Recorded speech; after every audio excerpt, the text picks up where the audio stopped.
Thompson here, and I'm going to be coming live here for a little bit, just trying to give you some more information about what the heck to do with all this weight loss stuff going on. I was talking to a client yesterday, and she's like, I am a weight loss and nutrition expert at this point. I have read every book, I have purchased every program, I've done programs over and over again. Like, I know more than the average person, and yet I am struggling the most. And it's like, yeah, you guys, you're out there learning all the stuff. You're watching documentaries. You know more about nutrition than probably anybody if you're struggling with weight, and yet struggling more than the average person. Well, actually, we probably are the average people now.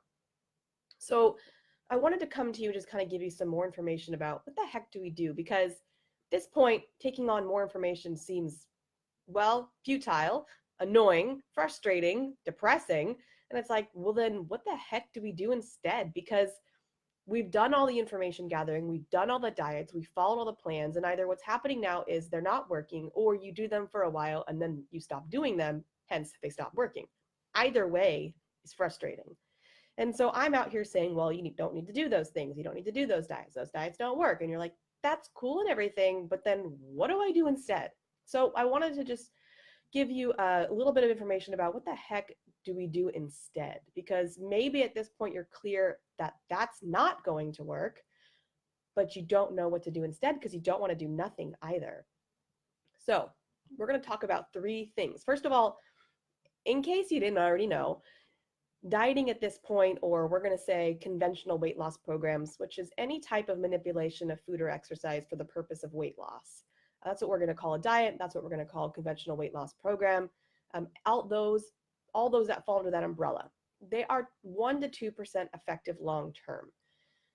The only people that are going to be able to be successful on that type of weight loss program are people that can, at the end of the day, say, you know what, I am totally congruent and at peace with the fact that I'm just going to have to do this for the rest of my life. Like, I'm just going to have to, and then insert your chosen method here. I'm just going to have to diet the rest of my life. I'm just going to have to count my carbs the rest of my life. I'm just going to have to write down what I eat for the rest of my life. Whatever it is that you've committed to, there's going to be about 1 to 2% of the population that actually comes to peace with the fact that that's just the way it is. It's not the way that I recommend living unless you like, unless it works, unless you're like, you know what, this just works for me. I like it.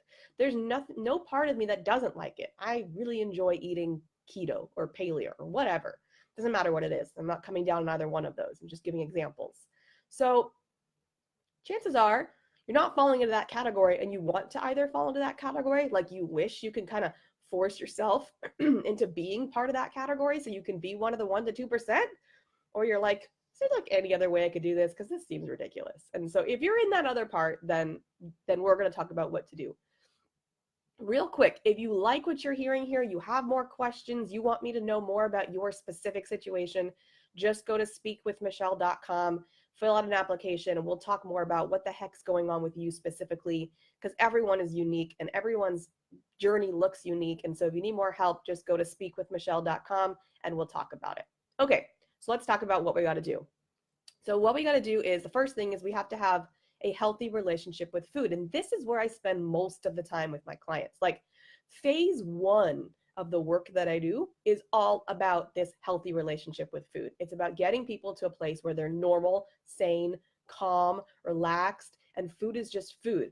And actually, a client said it to me yesterday. She's like, I just want, like, if there's food in front of me, I want to be able to say, you know what, that sounds good. It might have a consequence. It might not be the best food choice for me, but oh well, no big deal. I'm going to do it this one time, or not even this one time, but I'm going to do it and it's not a big deal. No guilt, no judgment, no shaming, just it is what it is. It's a cookie, who cares? Then the other part of the time, they want to be able to say, you know what, I'm just not hungry. Doesn't sound good. It's not what I want. Moved on with my day. Now, either one of those options doesn't seem to be happening for the majority of people, and it certainly wasn't happening to me when I was struggling. And so what people really want is a normal, sane, healthy relationship with food, where food is just food. It's the thing you eat when you're hungry. Yes, it gives you pleasure. Yes, it's delicious. Yes, it's enjoyable, but it's just food. And it's not the bane of your existence or the cause of all your problems or the reason why you're struggling or all of these negative things about it. It's just food. It's food. We eat it. We like it. We move on. So that's the first thing that has to happen. And like I said, this step, I'm not saying it quickly as if it's just the easiest thing in the world. I realize this is where most people spend the most of their time, is in this food section. And that's why I spend the most time talking about having a healthy relationship with food and what we do. The next thing we have to do is have a healthy relationship with exercise. I have found this is getting better. I have found that people are finally disassociating weight loss and exercise, at least more than they were in the past. So people are finally saying, like, you know what? I just like do the movements I like and I don't really worry about it. Of course, there are always going to be people doing the extreme exercise. That was me. I was an extreme exerciser. And I had what I called exercise bulimia, because I would eat a bunch of food, feel really guilty, and then go for a run to burn off the calories. And if I binge ate, which I was doing about daily, then I would go and do extra exercise on top of what I was already doing, because I was already working out a couple hours a day, just always. And then once I had a binge eating episode, I'd work out again. So it was a very dysfunctional relationship with exercise. So what we want from exercise is that you move because of whatever you like to move, because you like the way it feels to feel strong, because you want better endurance. You don't want to be huffing and puffing as you're walking up the stairs. Whatever goal you can associate it to, or the intrinsic, like just the joy of it. Like, I don't really like the treadmill, I don't really like the gym, but I love to dance. And so if I could just dance, like, that would be great. I'm explaining myself, obviously. So with movement, we want to find, and I use the word movement instead of exercise because all movement matters. All movement counts. If you're cleaning your house, if you're, for me, like, I work from home, I'm sitting at a desk, but I get up all the time. I get up, I throw in a load of laundry, I do some dishes, I walk to the other room, I walk outside, I say hello to my dogs. Like, I just make a point to, like, not consciously, it just happens because I get tired of sitting, but just moving around. And so when we think about a sedentary person or a sedentary lifestyle, we're talking about people who truly are sedentary, who wake up in the morning and they sit in their car and commute to work, and they sit at work and they don't move all day, and then they sit in their car and commute home, and then they sit on the couch and watch TV, and then they go to bed. Like, just truly sedentary. That's when you hear all the recommendations of, like, you need to work out 3 days a week for 20 minutes, or you need to whatever. All that stuff's talking about people who are truly sedentary. If you are slightly more active, like, the recommendations for movement are not very much. Now, I'm not saying do just that amount of movement, but you don't have to feel like you have to do all this movement to be an active person. You don't have to be an athlete. You don't have to work out 2 hours a day every day. You do what makes sense to you and what works with your lifestyle and what feels like not overwhelming and feels like something you actually want to do. Like, maybe going to yoga 3 times a week feels good, but the minute you're like, I'm going to go to yoga 5 days a week, it feels like too much. And so you do the 3. And so we're going to talk about a lot of strategies in the future live videos that we do about how we can use different strategies to get more movement in if you desire it. Because the most important thing is congruence. Like, that you say, man, this is really what I would like to do. I would like to be able to just go for a walk every day, but I just can't seem to do that. Then that's what we work on, is getting you to just go for that walk. But if you're like, I go for a walk 3 times a week, but I think I should be doing more, then we get rid of all that should. So we got to have a healthy relationship with food. We have to have a healthy relationship with movement, and surprise, surprise, a healthy relationship with your body. Meaning, we got to be honest with ourselves. The body is the vehicle that keeps us alive in this physical world. Like, you don't know how to make your heart beat. You don't know how to heal broken bones. You don't know how to make sure that you're not bleeding out. Like, your body does all this stuff for you. It also digests and metabolizes food. It knows how to store and burn fat. You might think it doesn't know how to burn fat, but it does. And it does all this automatically for you. Now, a lot of people, they, at some point, maybe early on in their lives, the manual got messed up. They're like, okay, my body does not know how to lose weight. My body doesn't got the wrong information early on, and it doesn't actually know how to burn fat. It just keeps storing. Somebody gave it the wrong manual. It doesn't know what it's doing. It keeps storing fat, and I don't know what the problem is. By the way, just want to remind you, if you're liking the information, hop over to speakwithmichelle.com, and you can talk to me more about your unique situation going on. Okay, going back to this body thing. So with our bodies, remember, they're this incredible machine that can do just about anything. It certainly knows how to be ideal. The problem is, like I said, you got the wrong manual. So what we want to do is first just say, hey, body, you know what? I don't want to fight with you anymore. I don't want to blame you anymore. I want to be on the same page with you. I want you and I to be friends, be buddies. I want to give you encouragement and compassion. Because think of it if it was like a person.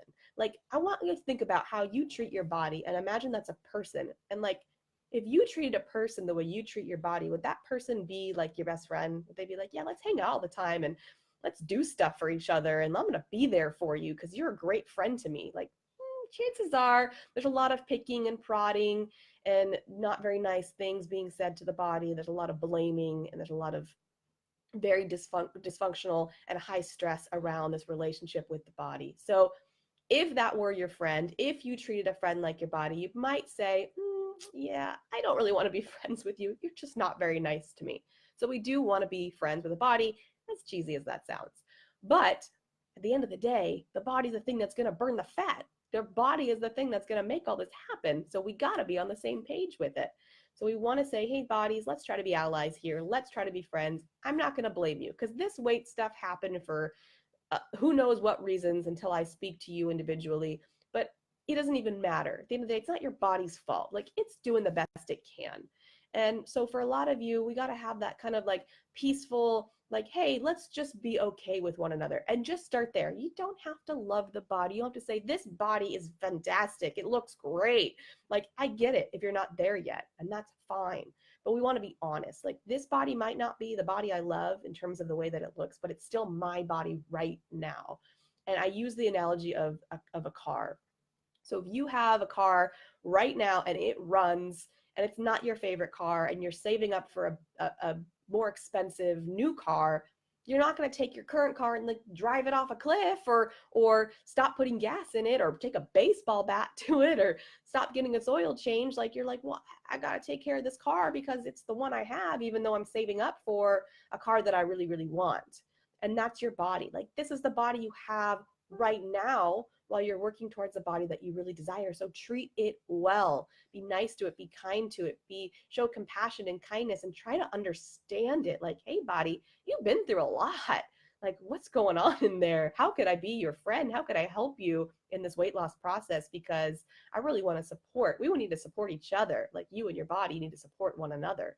And so that's really what we want, is this very synergistic relationship where you guys are on the same page. You guys, as if your body was separate from you. But that's kind of how we have to think about it. So I hope this helps. Like I said, if you want more information or you want to have me kind of look specifically into what's going on in your life, just go to speakwithmichelle.com and I'll listen in on kind of what's going on with you, your body, because you might be thinking, this sounds great, Michelle, but here's what's happened to me and here's why I'm a little bit afraid this won't work. And we can talk about that. And of course, that's totally free for you. So speakwithmichelle.com and we'll talk more about it. I'm going to come to you live more this week and we're going to keep talking about these topics and get you in a place where you're feeling really, really good in your body, even if it's not the body you want yet, keyword yet, we will get there, but at least we can feel pretty good for the time being. So thanks so much for those of you who are with me live and those for you who watch later. I hope that helps. Once again, speak with Michelle, speakwithmichelle.com. If you want more information or want to learn about or want me to learn more about what's going on with you. So that's all for today, guys. Enjoy the rest of your days and we'll talk soon.